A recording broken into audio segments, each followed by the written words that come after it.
जहाँ तक कल भी मैंने कहा था, आतंकवाद को जड़ से ख़त्म करने के लिए और पाकिस्तान समर्थित आतंकवाद जो कई दशकों से हमको टारगेट किए हुए हैं, चाहे वो कश्मीर हो चाहे पंजाब हो, ये पूरी दुनिया जानती है और पूरा देश आतंकवाद से तंग आ चुका है। हम चाहते समाप्त हो, और जो ताकतें पाकिस्तान के सरजमीन पे आतंकवाद को पनपाने का काम करती हैं, उनका सफाया होना बहुत ज़रूरी है।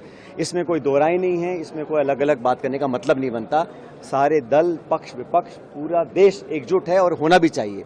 और हमारी सेना का जो प्रदर्शन रहा है ऑपरेशन सिंदूर में, जिस पराक्रम का परिचय उन्होंने दिया है, जिस मुस्तैदी से न सिर्फ भारत की रक्षा करी है लेकिन उन ठिकानों को ध्वस्त किया है जो आतंकवाद के नर्सरी थी, तो मैं समझता हूं हमारी सेना को सलाम हमें करना चाहिए। और मैं तो कहता हूं न सिर्फ सैनिकों को, लेकिन उन सैनिकों के परिवारों को जिन्होंने अपने लोगों को हमारी रक्षा के लिए सरहद पर भेजा है, उन लोगों को मैं साधुवाद देता हूं, उन परिजनों को। और पूरा देश गर्वान्वित महसूस करता है जब भारत की सेना देश की रक्षा के लिए सब कुछ कुर्बान करने के लिए तत्पर रहती है। और मुझे लगता है कि पूरी दुनिया में सबसे प्रोफेशनल आर्मी अगर कोई है तो भारत की है। लेकिन जिस प्रकार से युद्ध विराम किया गया, उसकी घोषणा एक तीसरे मुल्क के राष्ट्रपति करते हैं, यह अप्रत्याशित है। आज तक कभी ऐसा हुआ नहीं है।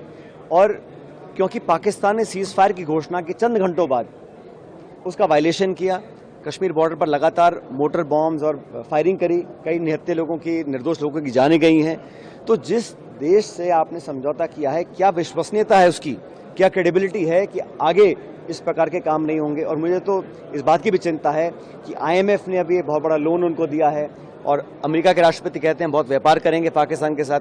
जो संसाधन पाकिस्तान के पास हैं उसका वो दुरुपयोग नहीं करेंगे, इसकी क्या गारंटी है? वो टेरर फंडिंग दोबारा चालू नहीं करेंगे, इसकी क्या गारंटी है? इसलिए सरकार को स्पष्ट करना चाहिए कि क्या आश्वासन उनको मिला है। क्योंकि हम लोग चर्चा करें आतंकवाद की और अमेरिका ने नया शगुफा छोड़ दिया है कश्मीर का।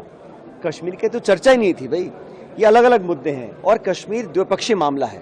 इसका अंतर्राष्ट्रीयकरण करना मैं समझता बड़ा दुर्भाग्यपूर्ण है, होना नहीं चाहिए।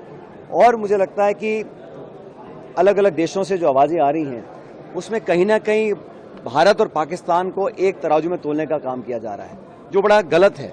क्योंकि कोई तुलना नहीं है। भारत की अर्थव्यवस्था पाकिस्तान से 11 गुना है, वो एक फेल्ड स्टेट है।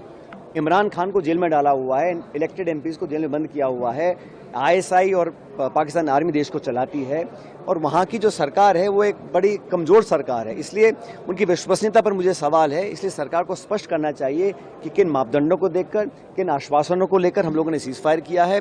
और अमेरिका का जो हस्तक्षेप रहा, कश्मीर पर मध्यस्थता की वो बात कर रहे हैं, उसको सिरे से नकारना चाहिए। और विदेश मंत्रालय के कोई प्रवक्ता वक्तव्य दें, उसका कोई मतलब नहीं है। सबसे ऊंचे लेवल से ये खंडन आना चाहिए कि हमने व्यापार के लोभ में या डर से ये समझौता नहीं किया है। और राष्ट्रपति 3 बार बोला ट्रंप साहब ने कि मैंने ट्रेड का और व्यापार का डर या लालच दिखाकर ये संधि करवाई है, उसको नकारा जाना चाहिए। और मुझे लगता है कि पूरा देश एकजुट है।